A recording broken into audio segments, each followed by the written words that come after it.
So hi, Kris. It's great to have you with us today. Oh, I'm excited to be here, Melita.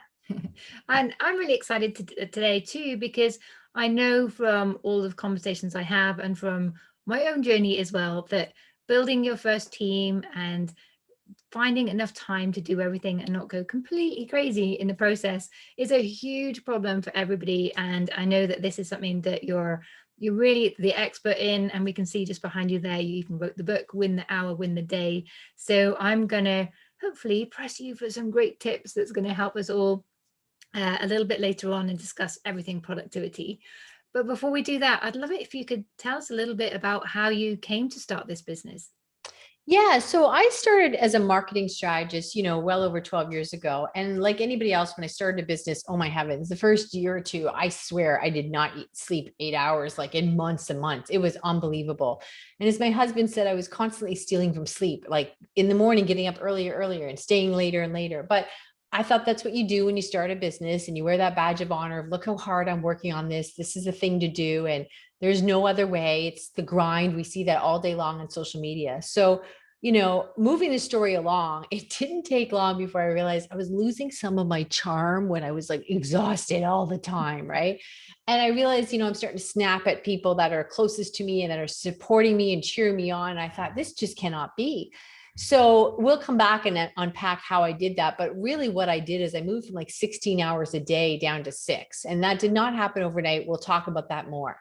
But moving the story ahead, luckily I did that because it was a couple of years after that my husband had been diagnosed with colon cancer, and I was pulled away from the business for about 2 years. And when I returned after his passing, my existing clients had no idea of my absence. They did not know, how did I swing it? How did I manage it? We did not feel it would be good for business. We were very positive nature. So we felt if the doctors were wrong, we sat around for 2 years crying and holding hands. If the doctors were right, we sat around the last 2 years crying and holding hands. So it just was not in our makeup to sort of be getting that kind of attention for us at that time. So when it became public knowledge to people in the business community that was around me and stuff, they were just really shocked. And they started to ask me, under the fragility of life and their own life, and they're missing their kids' soccer games and they're so exhausted all the time and they're not paying attention when they are with their family. Could I help them? So I started working with them under that capacity.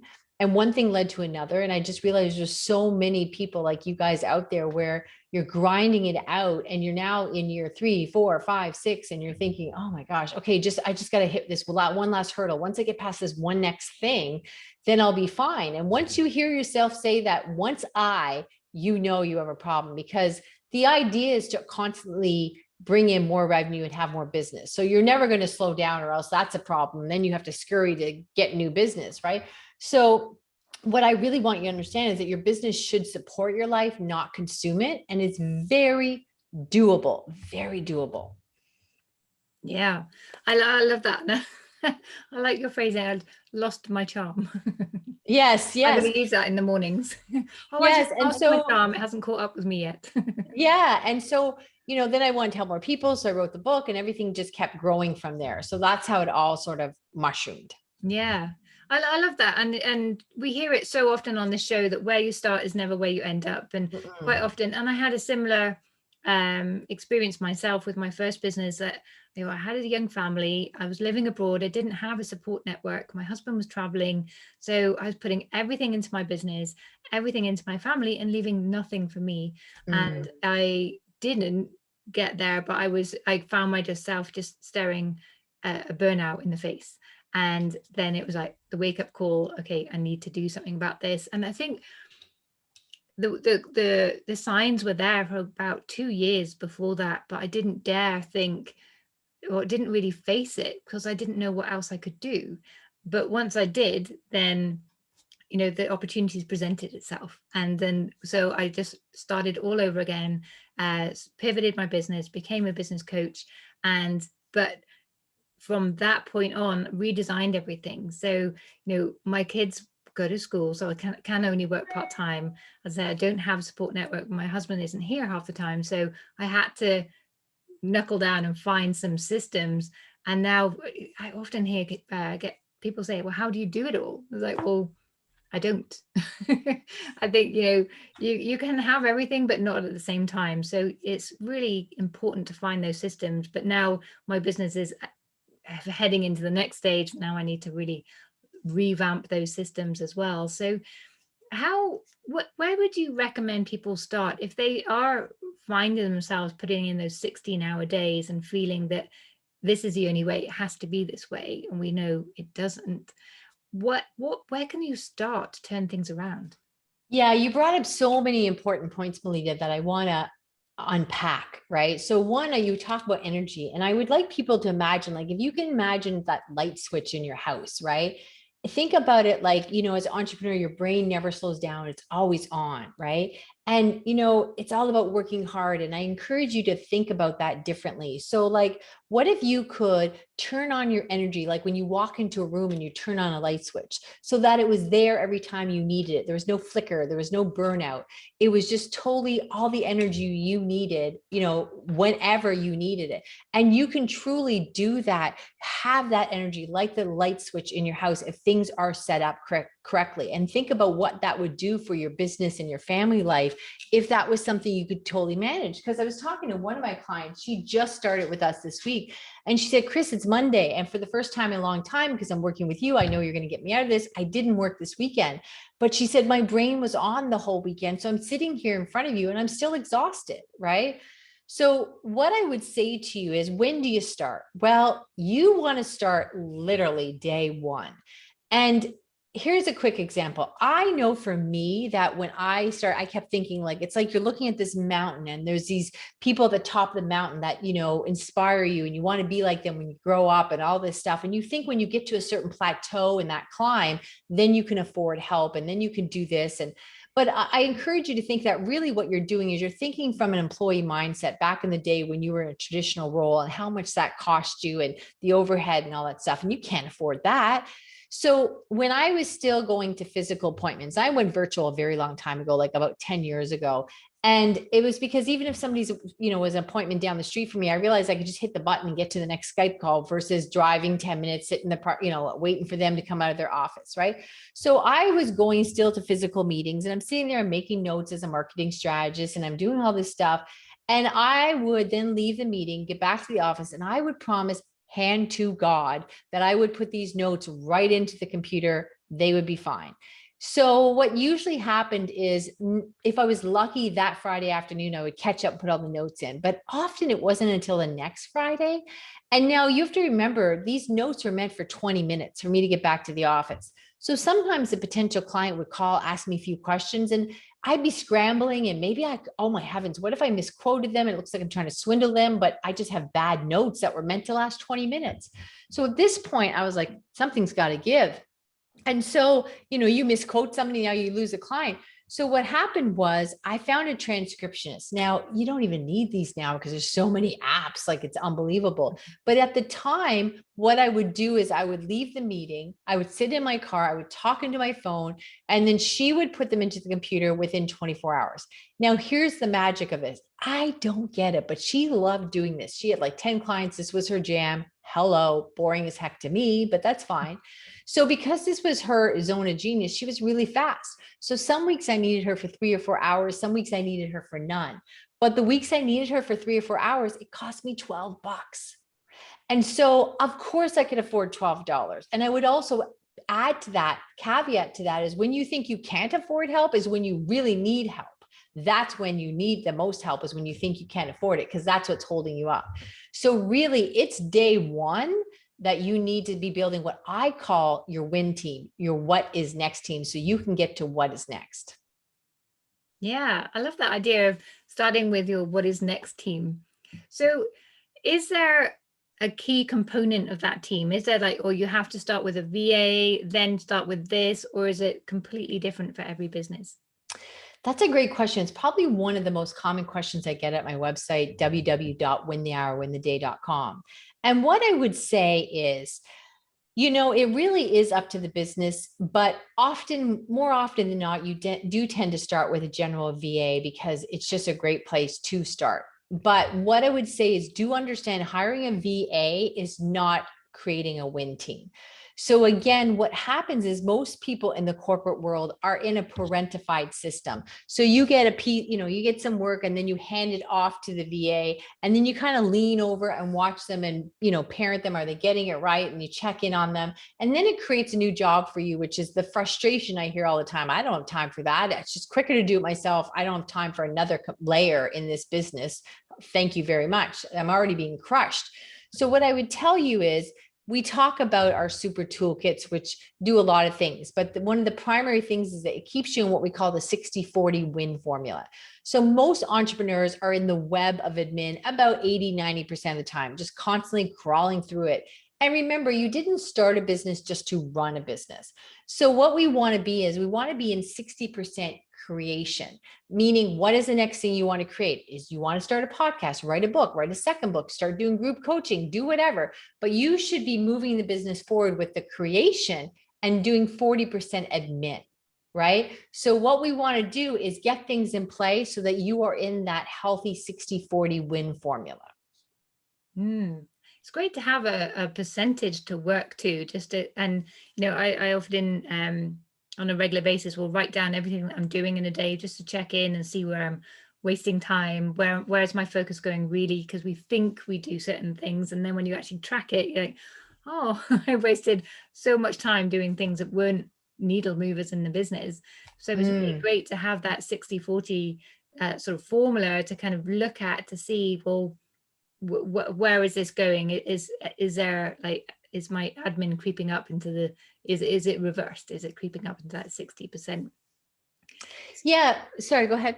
No. Well, I was going to say that ties into my mind with the next big thing people mostly don't understand is what I call the 3Ds, right? So it's what I call damaging overhead, delayed income, and diminished opportunity. So let's say, Melita, that for example, let's keep the numbers really simple, that for a client, you could sell a package for $100. So when you're doing that admin stuff and you're outside that 60-40 win formula, then what happens is you are essentially billing your company $100 an hour to be doing that admin work, right? And you wouldn't pay that. So what happens is people think they're saving money doing these things themselves, when in fact, you are the most damaging overhead you have. Never mind that client you could get. What about the person that they could refer you to, right? Now let's take that math and look at how does it impact you when you get a client in June that you could have had in February, but you just, you were buried in the web of admin. And then the most painful one is diminished opportunity, where somebody says, oh my gosh, I wish I'd met you sooner. I just hired somebody to do something similar to that, but we're committed now, right? So this path of being in, thinking it's noble and it's hard work and I'm saving money before I can afford help is very expensive. Yeah. That's something else that a lot of the guests on the show, when we ask them would you do anything differently if you would start over again, I think the most common answer is I would outsource sooner, a lot sooner. Yeah. Ding, ding, ding, ding. Yes. Yeah. So it's great that we can share that hindsight with everyone. Yes. Just dive in, find that, get your win team in place. Yes.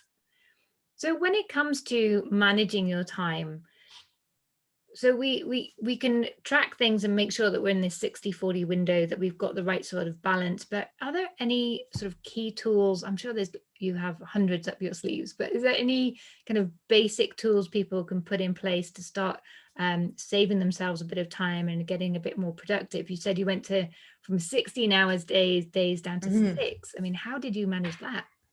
So first of all, that is such a thing that we all in this day and age of technology, and you say, okay, you've probably got all these tools to use. Well, I would tell you the most successful people in the world of making the largest amount of money, what they're using is very simplistic tools. You'd be surprised, right? So remember, just because you hand me a hammer doesn't make me a carpenter, but you need a good carpenter needs to have a hammer, right? So what I would say is, one of the things when I'm working with my clients, whether it's in our masterclass or group coaching, one-on-one coaching, anything like that, is it's really about having a tool that's, first of all, that when you start using it, you can see immediate results. And it's not something that, okay, once I learn this program 3 months from now and spend this money, oh, it's going to be magical, my life will change, right? I did that many times in the beginning. Tech stuff promises you such optimism and you think, okay, here it is, right? But you want something that was going to, if you start implementing, you're going to see results like in 15 minutes. I tell my clients all the time, if I'm teaching them something, I'm like, look, if this takes you longer than 15 minutes, like this is not the tool for you. And it's usually, I mean, most of the time I would never give them something. I know it won't take them more than 15 minutes, right? But we're talking about free stuff because, as my accountant says, garbage in, garbage out. So things are either free or next to free, and they are easy to implement and you get fast results. So don't get caught up in what's the software that Kris uses and all these high tech things. That's not the formula. The real secret is what I call super toolkits. They are the sort of distant high-end cousin of what we call SOPs, standard operating procedures. They are usually written to cover liability. They're usually not written by the end user, and they're usually written one and done. Where these super toolkits, what we're constantly doing is we're taking something, maybe it took me 12 steps, now we're constantly tweaking it to get it down to 6 and 7 and 5 so that we can be in that zone of the 60-40 win formula, right? So for example, my podcast, Win the Hour, Win the Day, it's just a general podcast. It could be anything from social media to sales. It's just get you to your next win now. We are likely in the fall going to be doubling our shows. So we'll do 2 shows a week. However, we have it set up now that our output will double, but our admin work will increase by 12%. So you want to be able to do that all the time. So it's really about these, my clients tell me all the time, the magic's in the super toolkits. And those just protect you from everything. And that allows you, if you have somebody and you hire them or whatever, they move on, you have everything in play. Like we had our first info product. We had our VA leave after like 7 years, never mind our company. Imagine how the world changed in 7 years. She was moving on because some things were happening with her husband. Long story short, we had a new VA within a week at 80% capacity because of the super toolkits. Wow, they sound like magic. Well, it just allows you to be in that win formula. Yeah. And I love that you say that a good tool should be, you can use it in 15 minutes, because I can't tell you the number of times that, I'm going to set everything up on Trello, and then I set up a board, and then I start doing that, and then I kind of get bored because it's just taking too long. Maybe it's Asana is better, so I'll go and do it over there. And so I've got all these half-made systems, and in fact the only one that really works for me is a pen and paper and a folder. Well, that's a little bit dangerous because you can lose that pen and paper, but I would agree with you that what happens is you think, I'll come in Sunday and I'll learn Trello and I'll do all this stuff and I'll get it ready for Monday. And listen, I have been there. Oh my heavens, sweated it out back in the day, learning all these really complicated things I spent money on, and 4 months later go, you know what, this cannot be where all my energy goes. So no, we are all about very simple, easy to use, high return results. That's what it's about. Fastest way to the cash and allow you to clear up space so you could be in the win formula. Great. So once you have your team in place, you've got your win team, you've got your 60-40 window, you have a win formula. Is there anything else that's really key to do to keep your life in balance and keep your sanity?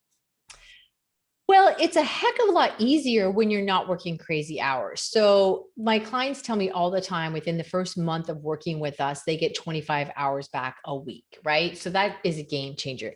Now, I would say outside of that, I encourage my clients to treat themselves like a business athlete. So I very much believe in, you have to take care of yourself. I am shocked, but recently I have become invested in Formula One because I watched some documentary on Netflix, and I was so fascinated with the machinery and how they got all this technology and all of this big, huge infrastructure all around the world. And now I learned all this stuff. I'm actually watching Formula One. I find it shocking that I'm all into this and they're going around in circles, but I digress. So what I would say to you is, you have to, all these things are in play. And when they are and they're efficient, like the machinery of Formula One, they take care of the car. That's what they do. The supreme thing is they're always taking care of every aspect of that car. And we as entrepreneurs, I know I did for years, to run myself into the ground, right?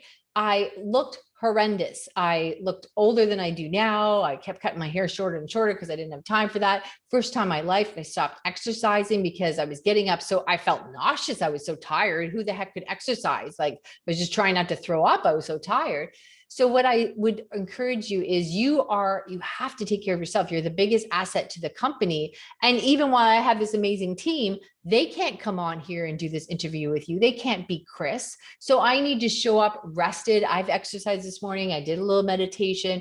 I've read books. I take care of myself as what I call a business athlete. I control the hours I work, even because it's so tempting. I remember saying to my mom once, like, who knew, like different points, it's sort of like an addict. You start justifying different aspects, but, oh, I really love this new project, or I love this new client I'm working with, so it's okay to work late. Well, just because you love doing what you do doesn't mean you still can't burn out, right? So you have to be really careful with the parameters of taking care of yourself as a business athlete. Yeah, I love that term, a business athlete. And yeah, I agree wholeheartedly on it's so important to look after yourself and have those healthy habits. And on my to-do list, I've got a little section in the middle. I call it mind, body, and soul, just to remind myself to do something every day for my own personal development, and something every day for my my body, which is like getting enough sleep, drinking enough water, having some exercise, these kind of things. And then the soul is just anything that just lights me up. If it's Netflix, then that's fine. And really enjoy these things consciously and not feel guilty about taking that time off, because keeping everything in balance is so important. And I remember listening to Dr. Nick Hall, and he was saying, there's no such thing as too much stress, because stress can actually be really good for us. It can prove to us how resourceful we are, and it can we often have our best ideas under stress, because the problem comes in when you don't have enough counter stress. And so to always think, okay, stress isn't bad, but I need to make sure that it's always balanced out with something completely different. And I love my coloring in books. Yes. You just get lost in those things and everything melts away and you just calm down. It's really great. And then you've produced something as well. It's really fun. So yeah, I think it's really great that you've brought that up. Fabulous. So you mentioned meditation there as well. So do you have like set routines for your morning or your evening?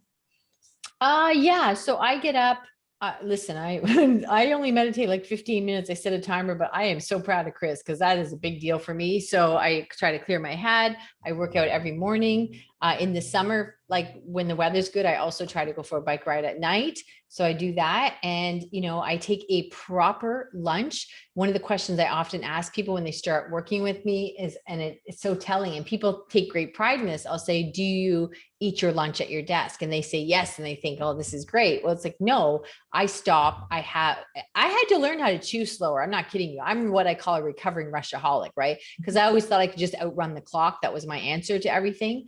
Because sometimes people think, oh, I'm not organized, how can you help me? I'm like, listen, I am organized. And so are a lot of my clients, and they're people that they're the go-to person for a lot of people in their life. But it's kind of like taking a screw in a wall and you put the screwdriver in and you keep twisting and twisting. You just strip the screw. So I was organized, but I just kept reorganizing stuff, right? And I would just go faster and faster. So even taking a proper lunch, sitting down, chewing slow, eating, having a mental break, you're not looking at the computer, eating a proper meal, all those things just take care of the machinery, which is you. And that's what you need. That's your biggest asset. I know when I'm from the UK and I've lived in London. So my early career was all in London, and it's definitely everybody has a sandwich at your desk. They even have sandwich deliveries, so you didn't even need to leave the building to get a sandwich. So how kind of them, eh? I know, it's really, that's the culture there. And that was perhaps the biggest shock when I moved to Switzerland, is because everyone takes a 2-hour lunch break. Oh, wow. They leave, you have lunch with friends, you go home, you have lunch with your family. And it was like, what? This is just crazy. But actually, it's really nice, because in the middle of the day, it's a nice pause. It's nobody's that tired yet. So you actually have some really nice conversations. The kids come home from school and they tell you how their day is going. By the end of school, they're like, I don't remember, they're tired by that point. You don't get much sense out of them. But at lunchtime, it's actually really nice. Really difficult to work a corporate job around, but when you run your own business, I've really been quite thankful that it's forced me to have these breaks and to actually have a proper pause. And I do find it does that they're now they're at school some days for lunch, but they come home 3 days a week for this 2 hour lunch. And it's just such a wonderful time, and it has pushed me to build a few systems around that. And yeah, you realize when you pushed into it, you make it work. 100%. So you talked about the time, team, and toolkit. How did they all work together? Well, the W.I.N team, what I would say is most people say all the time, like, oh my gosh, Kriss, how do you find these people? It's a process. It's very simple. We do it all the time for our clients. In fact, when you're working with us, we hire, train, and help you onboard these clients. So that's the big thing, is even if you did find a great talent, usually you mess it up on the onboarding. You don't know how to create a culture, or you think a culture is something that bigger companies have. But and I'm all about a lean team. Like, we get a lot done. We have the podcast. I've written a book. I do all different group coaching, semi-private, private coaching, but we have a team of 3. So I'm talking about keeping it lean, keeping it effective. But there is a process, and that most people just don't have that onboarding in play to really create the best environment for you and get that W.I.N team happening. Hiring people is very different than creating a W.I.N team. So, it really starts there, is how do you recruit them? How do you onboard them? And that's a big aspect to your success story. But it's not hard. It's just strategic. So if you can imagine, Melita, when maybe you first went to, post-secondary school, in the UK, college or university, right? And it's as if you were making dinner and you said, okay, I'm going to make spaghetti, and you warmed up the sauce. And then you're like, oh, if somebody didn't tell you, or you didn't know to cook the noodles, like, that's a very different meal, warm sauce over those dry, hard, starchy noodles. That would be, you could just inedible, you couldn't digest it. But all you're missing is that one little step where you just put the pasta in the water and it boiled for 2 minutes. So it's not rocket science, but it is strategy. And that's what we work with my clients about, is, there's all these little things that you do that are just so micro, but yield such returns on your investment of time, and just really allow you to soar and be in that W.I.N formula 60-40. Yeah, I think that's quite a challenge, isn't it? Getting that first 1 or 2 team members and just knowing how to teach them. Like, how do you bring them into what you've created, when what you've created is effectively very often you, how do you then share you and that culture? It's just, yeah, I love that you've raised that. Is there any advice you can share on how to approach that, or what you need to be thinking about?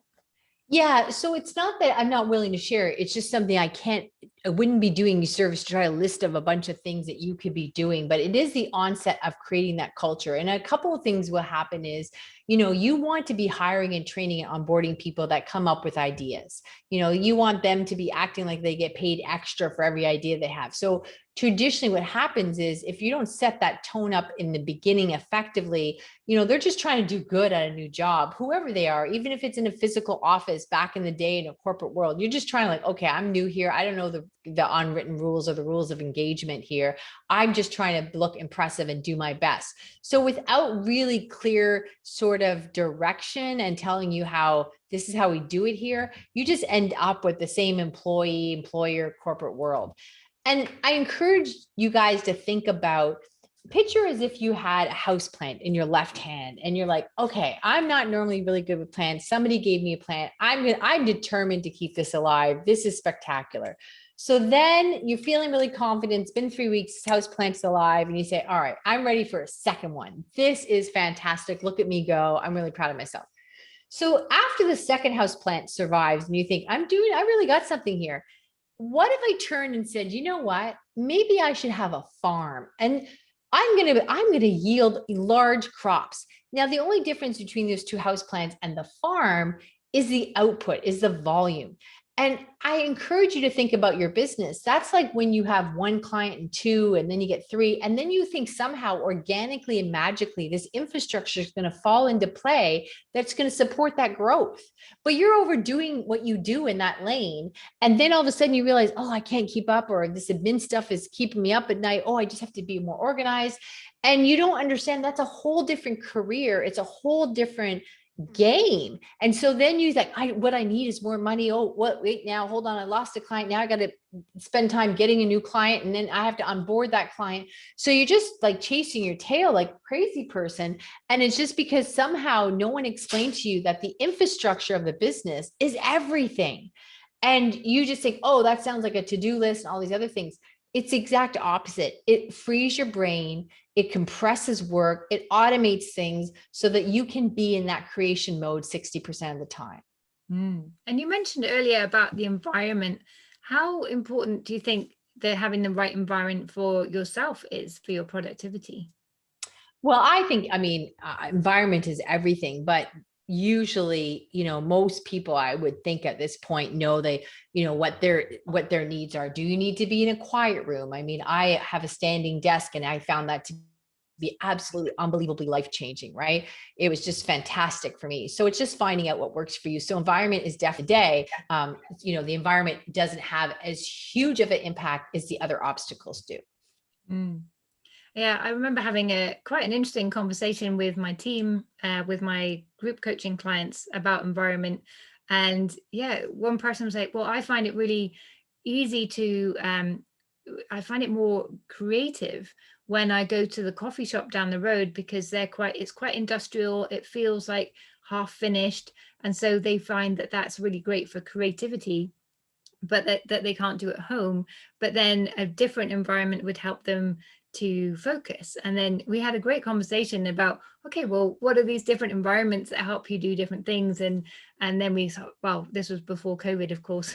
And then we were like, yeah, it'd be quite nice to block parts of your day and then go to a different location, go to a specific coffee shop or a co-working space or your kitchen table, wherever it may be, wherever it feels most conducive to that type of work. So I quite like that idea of mixing things up a bit. Yeah, that works too. I lean more towards managing your energy, right? So it's almost like I want you to start your day refreshed and leave fresh. And most people think, well, I did this for years. Like, oh, I have to learn something new. Okay, at the end of the day, when I get my work done, I'll go try to learn something new. When I started the day tired, and of course, I'm going to be more tired at 4, right? But that's like having your apps open all day long on your phone. It just burns your battery down quicker. So whenever I have to do any aspect of something that I'm creating or I've launched, like whatever we're doing, I do that the first hour in the morning where I'm freshest. Anything that requires most focus or attention, I do that first, and then it's done.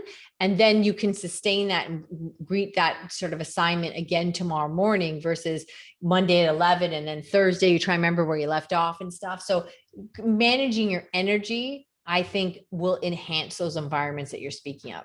Yeah. And yeah, I've noticed myself that not all times of the day are equal in terms of my natural energy. No. Is there, when it comes to maintaining your energy and sort of generating enough energy for the work that you want to do, does that come down to your systems or your team, or is there anything specific that you do that helps you maintain those your energy? Yeah, I mean, it's a couple of things. Your team, listen, here's the deal. When you take that burden off your chest and you are not working 60 hours a week and you can start the day again, and as I say, refresh and leave fresh and have a business that supports your life instead of consumes it, that is a game changer. So then that does lean into heavily having what a win team and what is next team and using those super toolkits.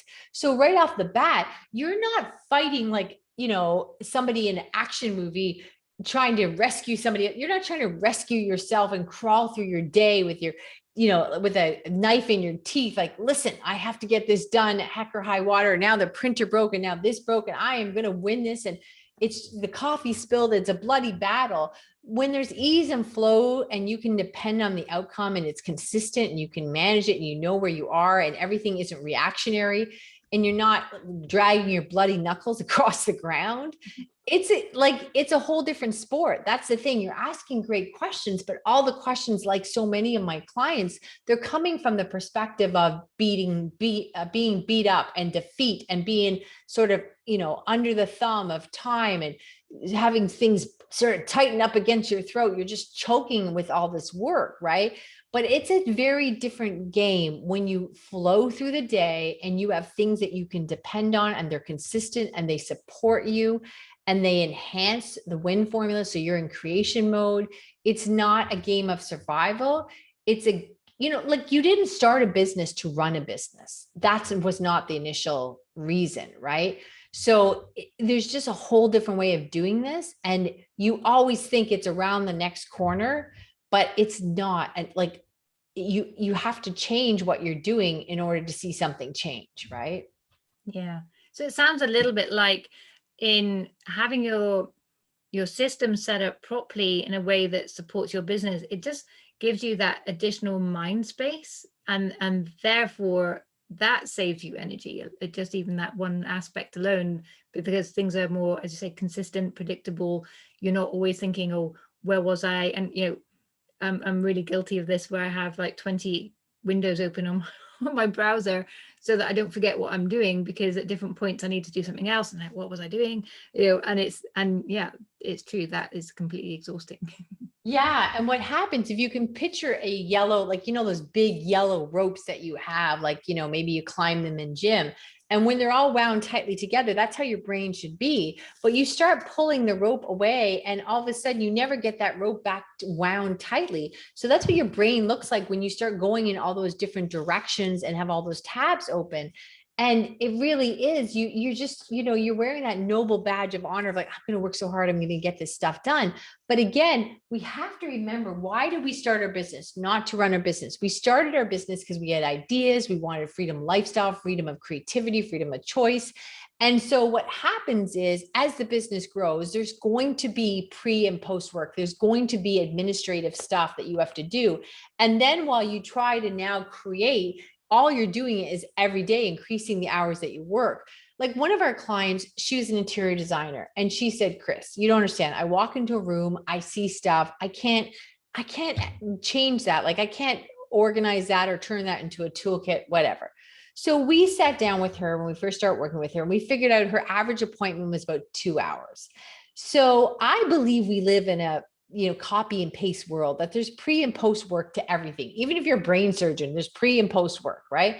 So long story short is, we worked with her and we got her administrative stuff and some things she didn't even know she was doing that were redundant, were there when she asked the client questions.